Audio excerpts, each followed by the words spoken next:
네, 안녕하십니까? 시간이 되었으므로 우리 다 함께 묵상 기도하시고 2022년 제자훈련 시작하도록 하겠습니다.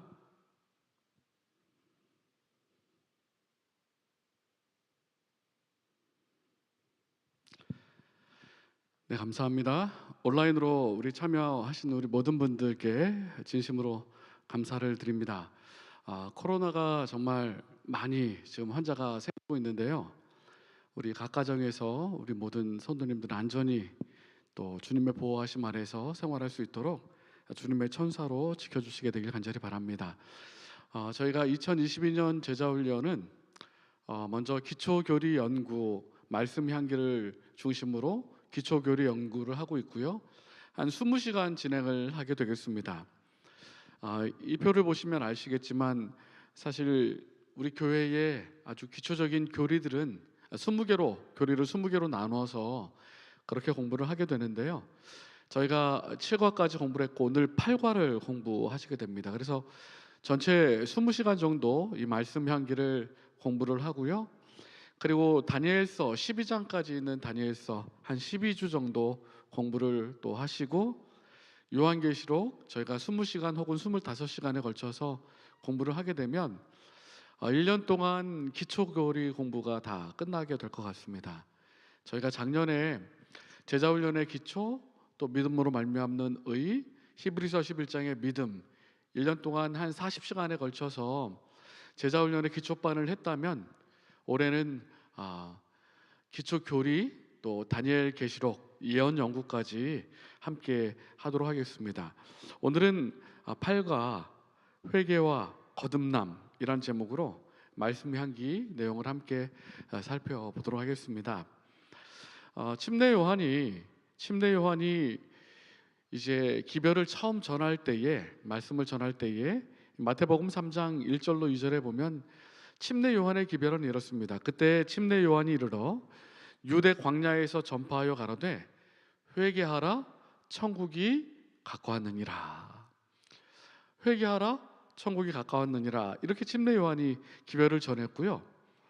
예수님께서도 비로소 전파하여 가라사대 이때부터 이제 예수님께서 복음을 전파하실 때에 그 기별의 내용이 마태복음 4장 17절 회개하라 천국이 가까웠느니라 이렇게 말씀하셨습니다.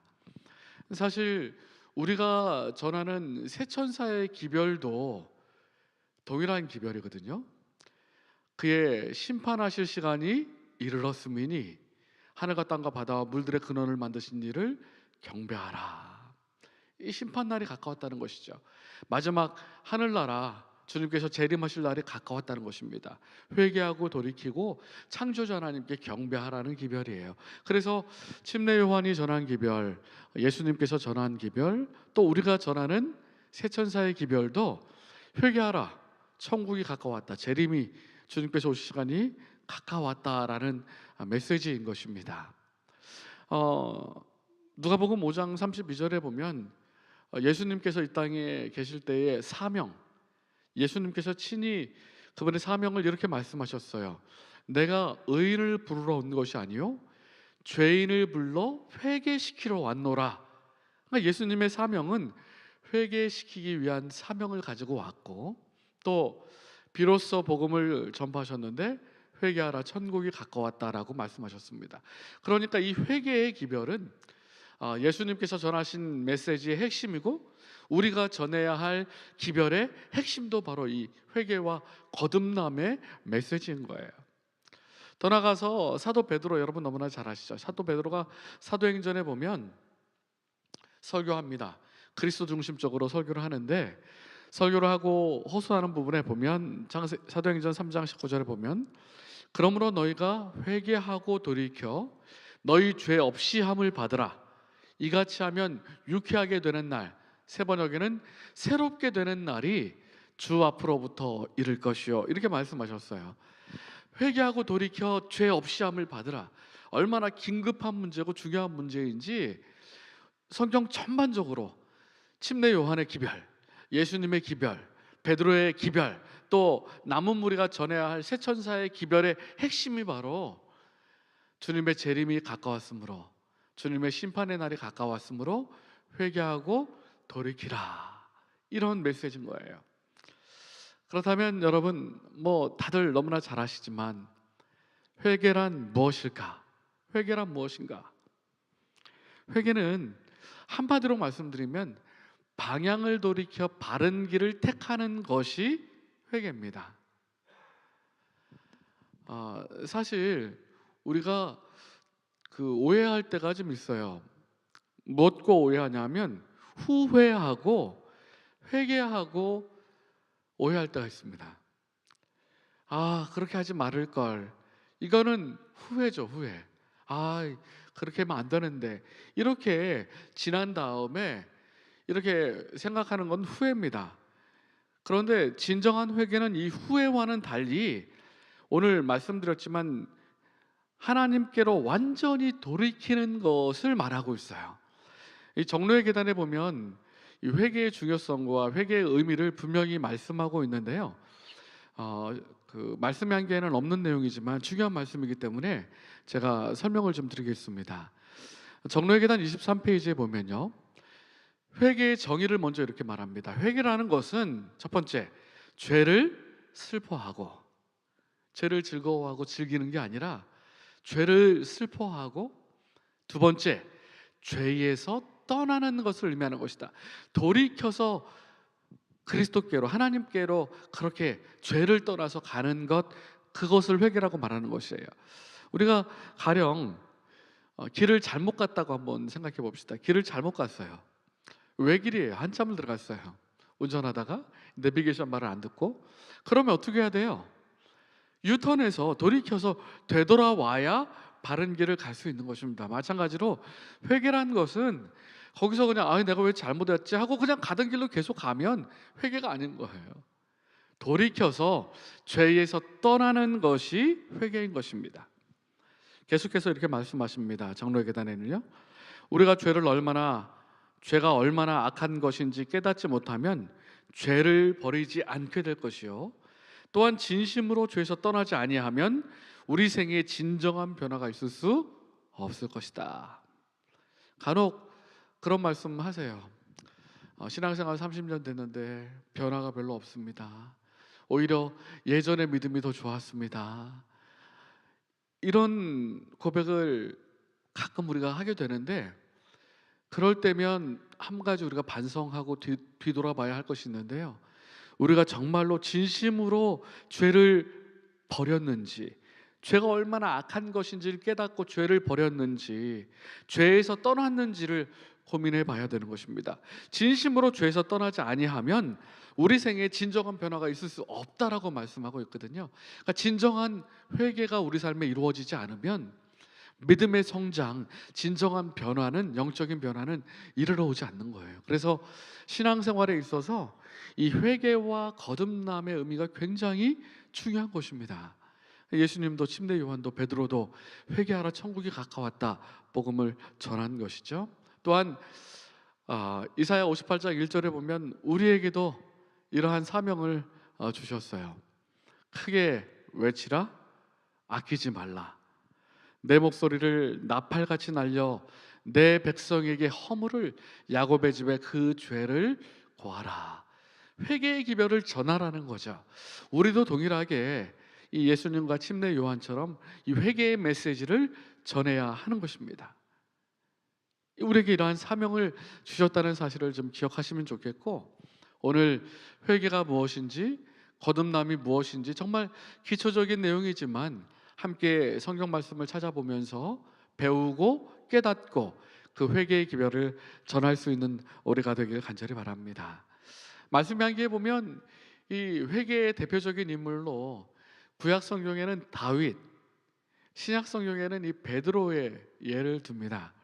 베드로는 여러분 아시는 것처럼 3번이나 예수님을 부인했었죠.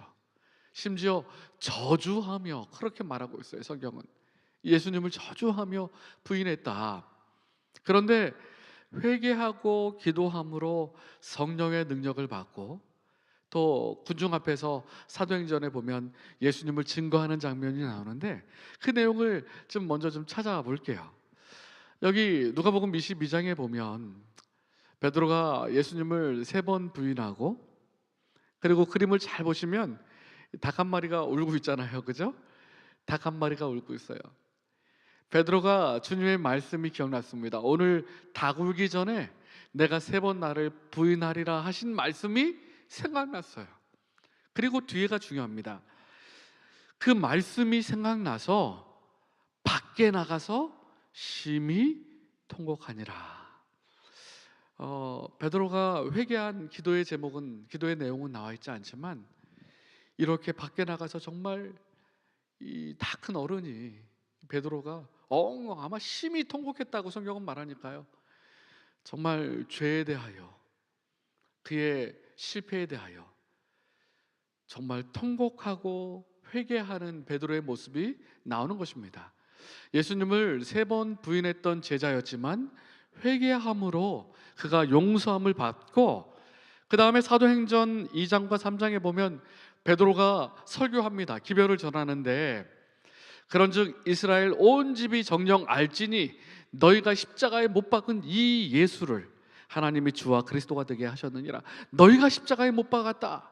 사람들에게 회개의 기별을 전한 것이죠. 너희가 이러한 죄를 범했다. 그리고 사도행전 3장에도요, 너희가 거룩하고 의로운 자를 부인하고 도리어 살인한 사람을 놓아주기를 구하여 생명의 주를 죽였도다. 너희가 생명의 주를 죽였다.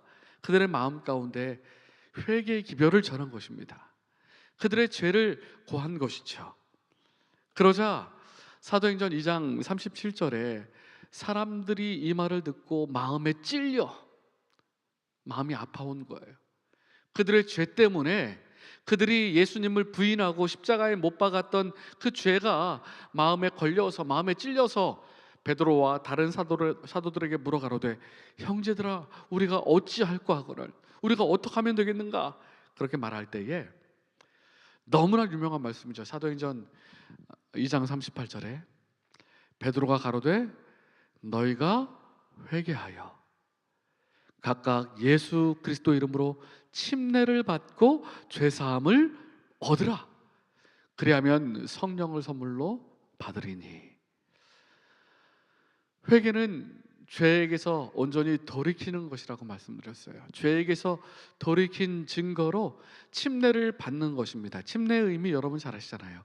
물에 잠기는 것은 그리스도와 함께 죽는 것을 의미하고, 또 물에서 올라오는 것은 그리스도와 더불어 새 사람으로 사는 것을 의미합니다. 그러므로 이 침례는 회개와 거듭남의 증표, 새로운 사람으로 태어나는 것의 증표를 말하고 있는 것이에요. 침례를 받고 죄 사함을 얻으라.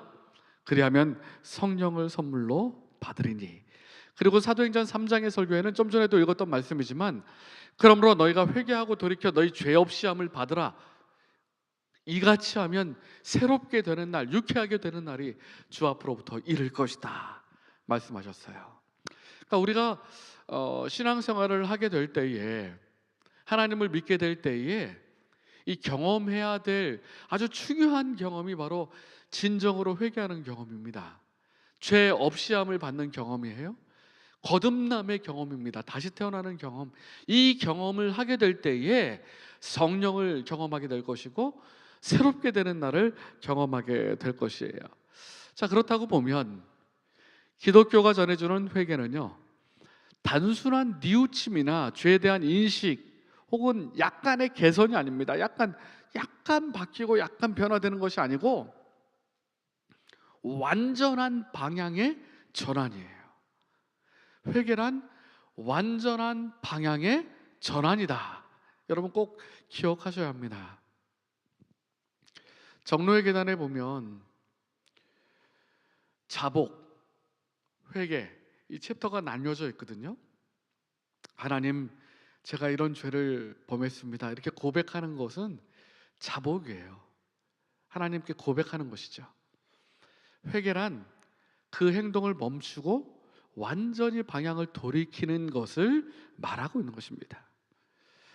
회개는 사람 편에서 되는 것이요, 거듭남은 하나님 편에서 이루시는 일이다. 이 회개와 거듭남 동일한 경험, 같은 경험이지만 이 회개는 사람 편에서 이루어지는 것이고 거듭남은 하나님 편에서 이루어지는 일인데, 이 모든 것은 사실 성령님의 도우심으로 가능한 것이에요.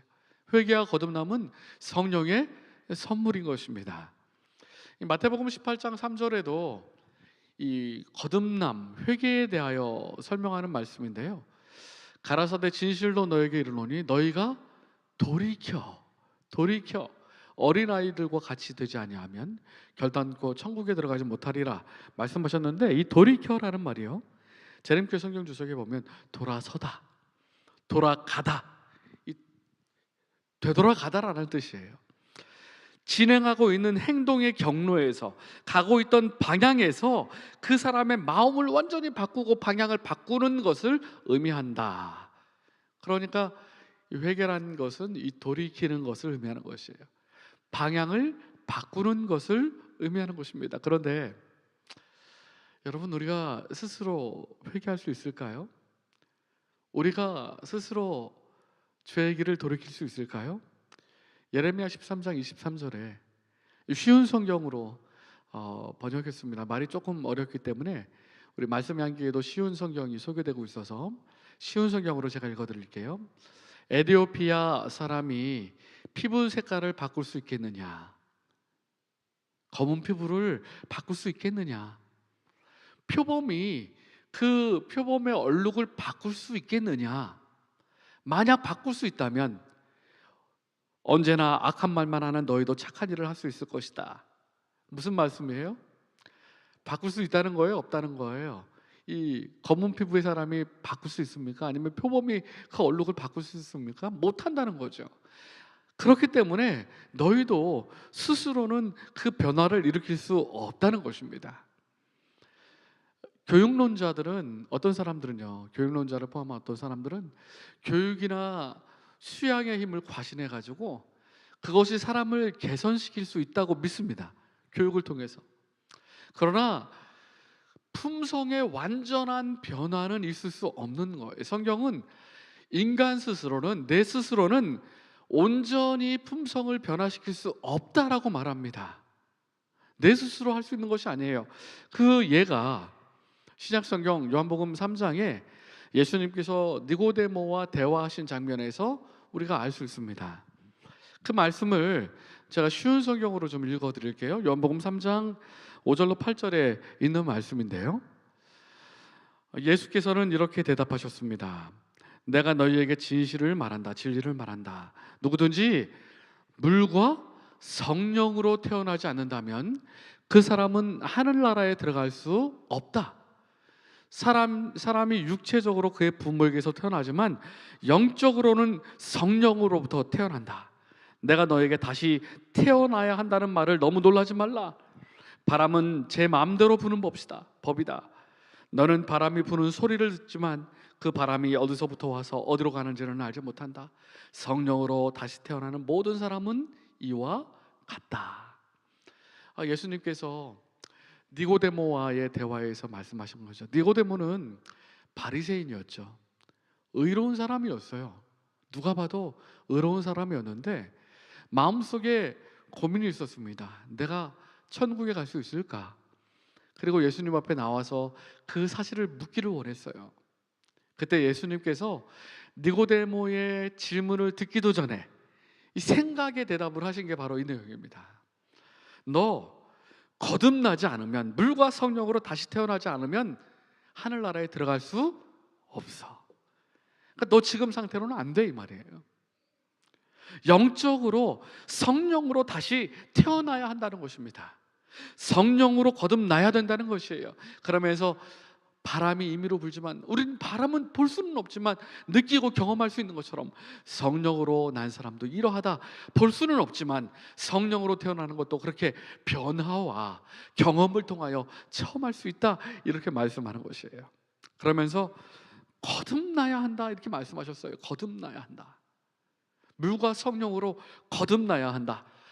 제가 설교 때 한번 이 말씀을 드릴 텐데 오늘 좀 맛배기로 조금만 더.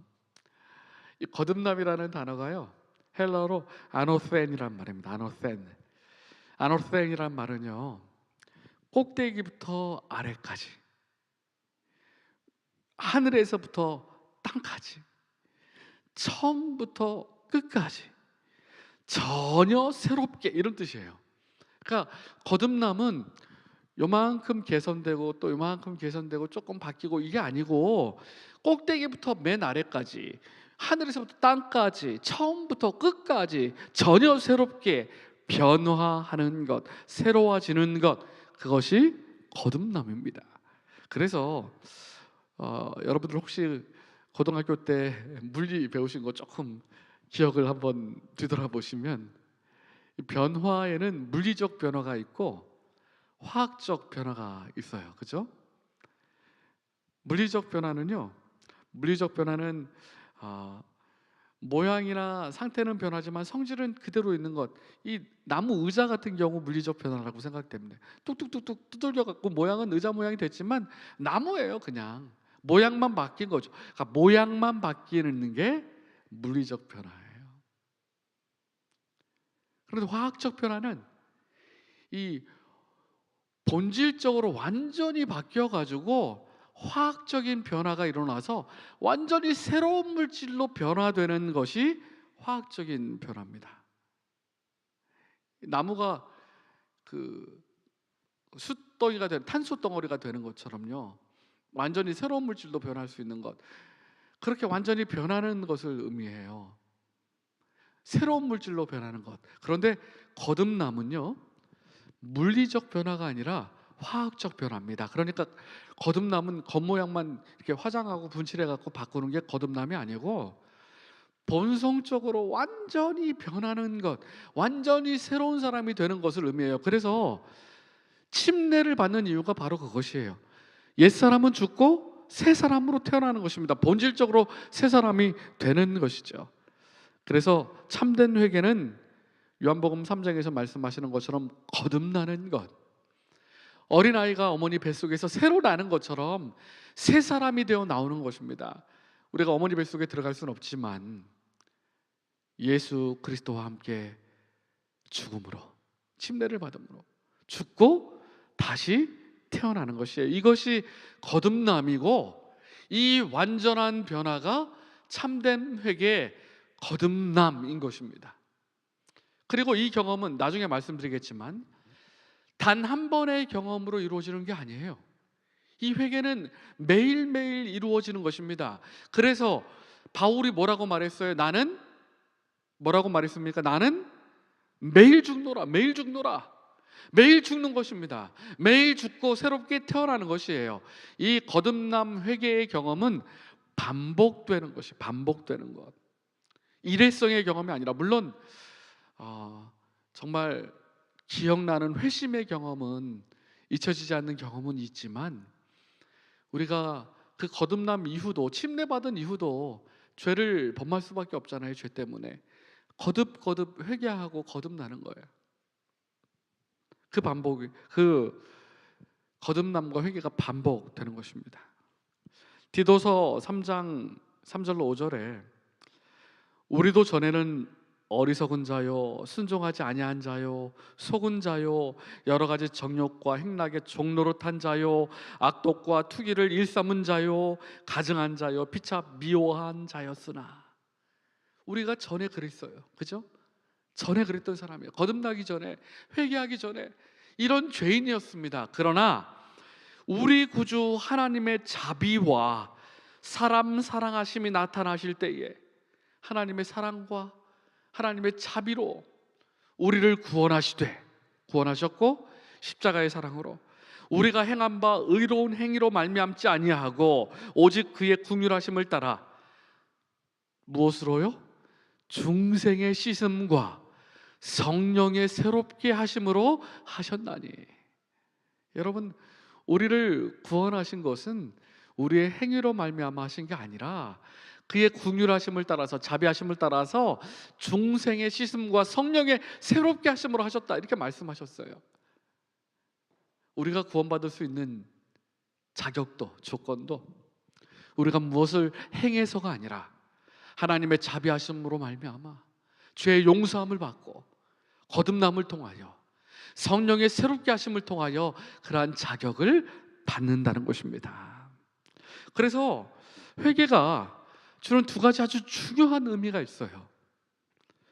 믿기 전에 지은 모든 죄를 용서함 받는다는 것, 이 회개를 통하여 죄 용서함을 받는다는 것이고요. 두 번째, 예수 그리스도의 새 생명을 받아들인다는 것입니다. 사도 베드로가 설교했죠. 침례를 회개하고 침례를 받고 죄사함을 받으라. 그리하면 성령을 선물로 받으리니, 이 성령을 통하여 새 생명력이 생기는 거예요. 그러니까 회개, 진정한 회개는 죄 용서함과 또한 성령을 통한 새 생명력을 경험하게 하는 것입니다. 이 회개와 거듭남이 너무나 중요한 거예요. 이 경험이 없다면 우리가 온전한 그리스도인이라 할 수 없는 것입니다.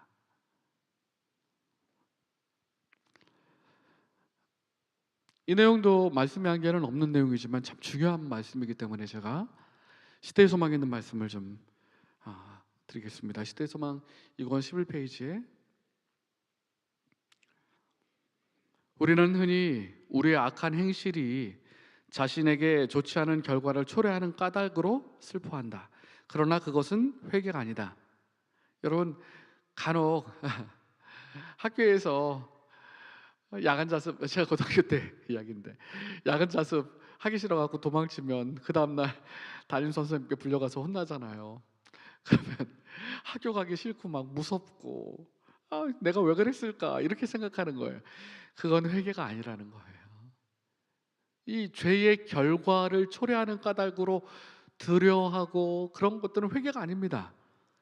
그 뒤에요, 죄를 진정으로 슬퍼하는 것은 성령의 역사의 결과이다. 죄를 정말 슬퍼하고 회개하는 것은 성령의 역사의 결과예요. 성령께서는 구주를 모욕하고 슬퍼하게 한 마음을 드러내요 우리로 십자가 밑에서 통회하게 한다. 마치 베드로가 통곡하며 울었던 것처럼 예수님의 십자가의 사랑을 생각하면서 죄를 슬퍼하고 통회하는 것이에요. 모든 죄로 말미암아 우리 때문에 찔림을 받으신 예수를 바라볼 때 우리는 그리스도에게 고통을 준 죄로 인하여 슬퍼하는 것이다. 그리고 이러한 애통이 죄를 버리게 하는 것이다. 예수님의 십자가를 바라보고 십자가 밑에서 통회하고 죄를 슬퍼하게 하는 것은 이러한 성령의 역사예요. 그리고 이러한 성령의 역사, 죄를 슬퍼하게 하는 역사를 통해서 이러한 애통을 통해서 죄를 버리게 하는 것입니다. 죄로 물든 마음의 상처를 치료받는 4가지 단계가 있대요. 먼저 자신의 모습을 발견해야 하는 것입니다. 탕자처럼 돼지와 함께 버려진 자신의 모습을 발견하는 거예요. 그리고 아버지께로 나아가는 것입니다. 그리스도 앞에로 나아가는 것이에요. 그리고 그리스도께 모든 나의 죄와 나의 부족함을 다 맡기는 것입니다. 그러면 탕자의 비유에서처럼 아버지가 값진 옷을 입히잖아요. 그리스도께서 값없이 베풀어 주시는 의의 옷을 입혀 주시는 것이에요. 이렇게 4단계로 어떤 사람은 설명해요. 우리 죄에서 치료받고 의로 나가는 단계를. 그리고 우리 재림교회의 모리스 밴덴 목사님이 이 단계를 7가지로 또 나누신 게 있더라고요. 보다 나은 것에 대한 갈망, 더 나의 이 죄된 삶보다 더 영적인 삶, 거룩한 삶이 있을 텐데 갈망하고, 무엇이 나은 것인지에 대한 지식, 하나님, 거룩하신 하나님이 계시구나, 그 사실을 깨닫고, 3번째, 하나님의 비추어 내가 너무나 큰 죄인이라는 사실을 깨닫는 것, 우리가 죄인이라는 확신을 갖는 것, 그리고 내 스스로는 무능하다는 것을 깨닫고, 4번째 단계로, 그리고 자신을 포기하고 자신을 굴복시키고, 6번째로 예수님께로 나오고 말씀을 통하여 기도를 통하여 나오고, 7번째로 진정으로 회개하게 된다, 이렇게 말하고 있어요.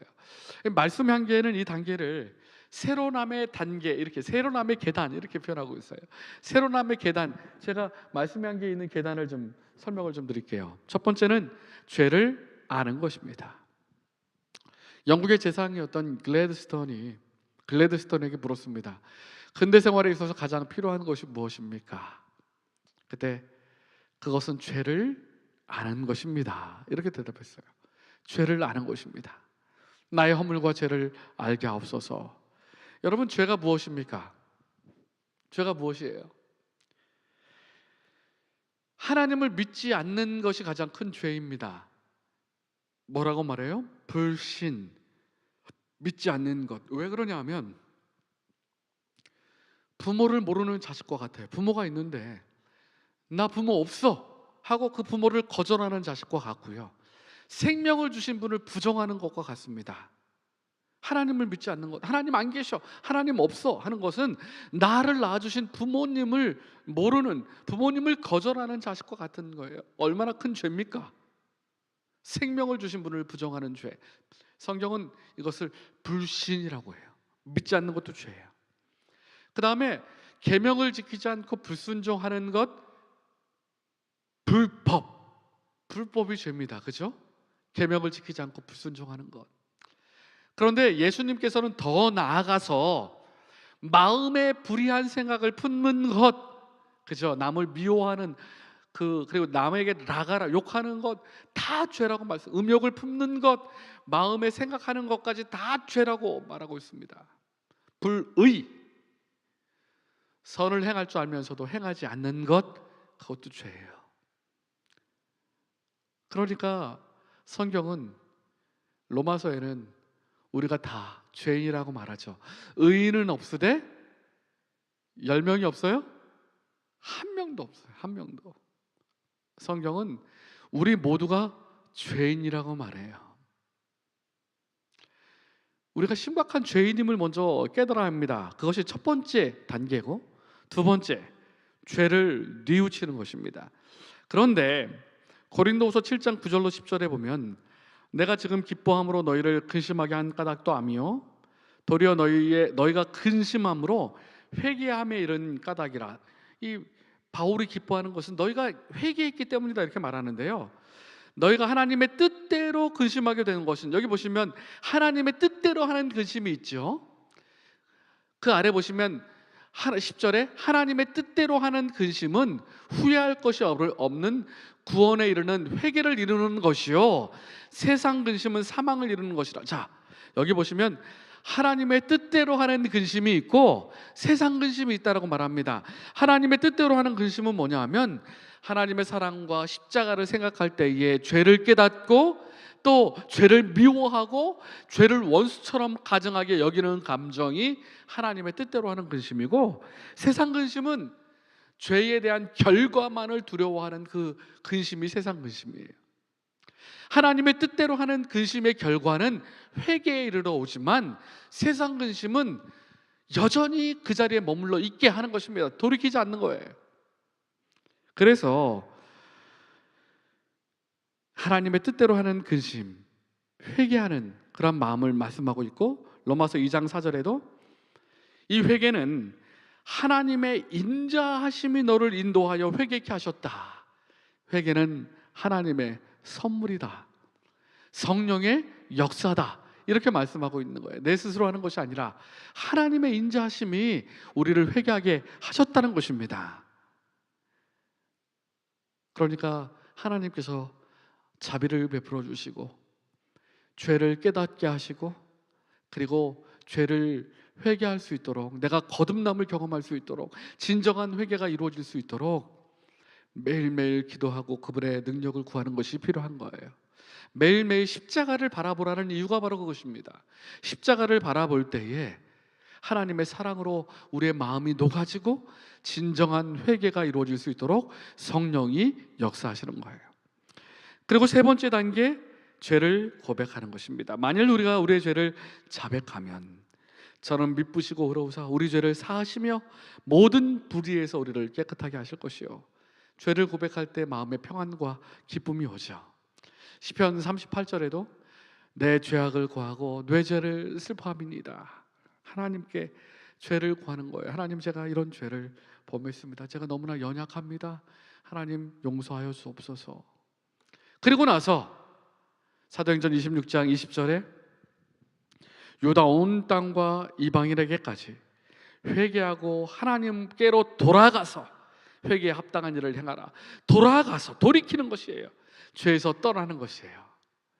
죄인임을 깨닫고 하나님 앞에 죄의 무력함을 고백하고 죄를 고백하고 또 회개하고 죄를 떠나는 것, 죄의 길에서 돌이켜서 정반대의 길, 곧 새 생애의 길을 걸어가는 것, 그것이 회개인 것입니다. 회개의 중요한 단계예요. 여러분, 하나님을 믿는다고 해서 죄에 대하여 안전하다고 할 수 있을까요? 목사라고 해서 죄에 대하여 안전하다고 할 수 있을까요? 교회 30년, 20년 다녔다고 해서 죄에 대하여 안전할 수 있다고 할 수 있을까요? 그렇다고 할 수 없습니다. 사단은 우는 사자처럼 삼킬 자를 찾고 있다고 말하고 있죠. 사단의 괴율에 넘어지고 쓰러지는 별과 같은 인물들이 너무나 많은 것을 우리가 보지 않습니까? 종교 지도자들이. 우리가 이러한 사단의 위험에서, 사단의 시험에서 어떻게 우리가 승리할 수 있을까요? 그것은 우리의 능력의 근원이 되시는, 한번 따라해 보세요. 능력의 근원이 되시는 그리스도의 성령을 통하여. 네, 감사합니다. 능력의 근원이 되시는 그리스도의 성령을 통하여 그리스도께서 우리 마음에 거하시게 하는 것이 오직 유일한 비결입니다. 매일매일 그리스도께서, 성령께서 내 안에 거하시도록 하는 것이 매일의 사단의 유혹에서, 시험에서 이길 수 있는 비결이라는 사실을 기억하시게 되길 바랍니다. 한 이야기만 드리고 마칠게요. 한 아들이 있었습니다. 매일매일 말썽을 피워요. 사람을 때리고 남의 재산을 그렇게 피해를 주고, 부모가 어떻게 합니까? 가진 재산 다 팔아가지고 이 아들이 범한 죄 다 이렇게 합의하면서 다 가는 거예요. 한 번은 이 아들이 이 사람을 너무 심하게 때려가지고 이 부모님이 아파트도 팔고 재산도 다 팔아서 치료비와 합의금을 다 줬어요. 그리고 부모님은 집에서 쫓겨나서 정말 거리에서 살면서, 그리고 폐지를 주어서 그렇게 살아갑니다. 아들 때문에 정말 모든 걸 다 부모가 잃었어요. 이 말썽꾸러기 아들 때문에. 이 아들이 어머니와 아버지가 그렇게 힘들게 사는 모습을 봅니다. 자기 때문에 고통당하는 부모의 모습을 봐요. 사실 우리 주변에 이런 이야기 너무나 많잖아요. 자식들 때문에 고생하는 부모님 이야기들. 여러분, 이 아들이 그러한 부모님의 사랑, 모든 걸 다 바쳐서 이 아들을 위하여 희생한 부모님의 사랑을 깨달으면 어떤 반응을 해야 맞을까요? 제가 이 세 가지를 적어봤어요. 여러분, 어떤 삶이 정말 행복한 해피엔딩일까요? 첫 번째, 그때는 뉘우쳤지만, 이 부모님의 모습을 보고 뉘우쳤지만 다시 부모의 말씀을 거역하고 이전과 같은 삶을 똑같이 살았다. 말썽 피우고 또 범죄를 저지르고. 해피엔딩은 아닐 겁니다. 그죠? 두 번째, 아들은 뉘우치고 새로운 삶을 살기로 결심했지만, 한동안 노력했지만 아무리 노력해도 되지 않아서 결국 이전의 삶으로 돌아갔다. 도박하는 사람 생각하는 것처럼 끊으려고 해도 안 돼가지고 또 돌아갔어요. 이것도 해피엔딩은 아니에요. 세 번째 보세요. 아들은 새로운 삶을 살기로 결심했습니다. 때로는 유혹도 와고 흔들렸지만 그때마다 부모님의 사랑, 부모님의 고통, 부모님의 아픔을 생각하고 잊지 않고 결심하고 최선을 다한 후에는 다른 사람에게 본을 보일 수 있는 훌륭한 사람이 되었습니다. 여러분, 이런 결말이 해피엔딩 아니겠습니까? 그죠? 우리가 신앙생활하는 것도 마찬가지예요. 사단의 유혹이 계속 있고 사단은 우리를 넘어뜨리려고 합니다. 내 스스로의 결심으로는 넘어질 수밖에 없어요. 유혹에 빠질 수밖에 없어요. 아무리 노력해도 되지 않아서 이전의 삶으로 돌아갈 수밖에 없습니다. 그러나 부모님의 사랑을 기억했던 것처럼 십자가의 사랑을 생각하고 성령의 능력을 구하고 성령께서 나와 함께 하시도록 주님께 능력을 구한다면 하나님께서 이길 힘을 주실 것이고, 마지막 세 번째처럼 최선을 다한 하나님의 사랑과 은혜로 말미암아 다른 사람이 되어 있을 거예요. 이런 변화가 진정한 회개인 것입니다. 진정한 거듭남인 것입니다. 그래서 골로새서 2장 6절에 그러므로 너희가 그리스도 안에서 그리스도 예수를 주로 받았으니 그 안에서 행하라. 따라해 볼까요? 그 안에서 행하라. 네, 고맙습니다. 우리 각 가정에서도 함께 따라해 주셔서 감사합니다. 그 안에서 행하라. 거듭남 경험을 한 사람은, 회개의 경험을 한 사람은 그리스도 안에서, 이 가장 중요한 핵심이 바로 그것이에요. 그리스도 안에서 사는 것입니다. 사도 바울이 그렇게 고백하잖아요. 내가 그리스도와 함께 십자가에 못 박혔나니 이제는 내가 산 것이 아니요 내 안에 그리스도 예수께서 사신 것이라. 내가 사는 것이 그리스도 안에 사는 것이고 그리스도께서 내 안에 사는 것이다. 그렇게 말씀하셨어요. 오늘 저희가 회개와 거듭남에 대해서 배우셨는데요, 우리 성도님들 아마 다 아시는 내용들이셨을 거예요. 다시 한번 반복하고 또 복습을 하시고 여러 성경을 함께 찾아봤는데요, 이 회개와 거듭남이 우리의 매일의 경험이 되길 간절히 바라고, 또 이러한 경험을 우리가 하고서 이 회개의 기별을 전하고 사람들에게 이 그리스도의 사랑과 십자가의 은혜를 나눌 수 있는 믿음의 소유자가 되기를 간절히 바랍니다. 우리 제자훈련반에 참여해 주신 우리 모든 성도님들께 감사드리고요, 하나님의 은혜와 평강이 우리 모두에게 함께 하시기를 간절히 바랍니다. 우리 함께 묵상 기도하시고 우리 제자훈련반 공부를 마치도록 하겠습니다.